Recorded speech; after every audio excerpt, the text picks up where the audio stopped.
You can buy this $400,000 house with 3.5% down on an FHA mortgage or 5% down and a conventional mortgage. But do you know which loan option you should choose? 30 scenarios in 30 days, day 8.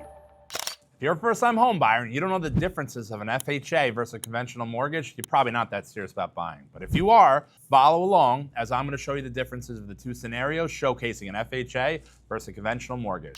All right, for number's sake, we're going to go off of a $400,000 sale price with an average median household income of about $120.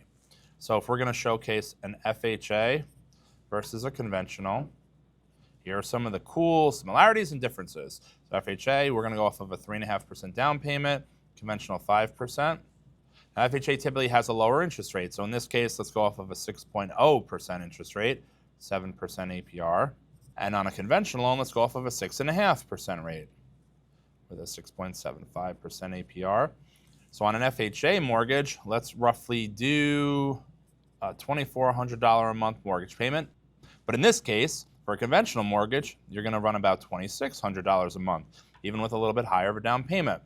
FHA mortgage insurance, though, let's assume a pretty good credit score of about 740, will always run higher, though, than a conventional's mortgage insurance. So on an FHA, the mortgage insurance should run you about $180 a month. But on conventional, you might get away with something like $60 a month. So there you go. There's monthly savings on the conventional versus FHA. That's obviously a pro for conventional mortgages. Now, taxes and insurance, let's say you add another $600 a month for taxes and insurance. That'll obviously stay the same on both ends. If you add it all together, you're at about $3,180 for the FHA, and you're going to be about $3,260 for the conventional.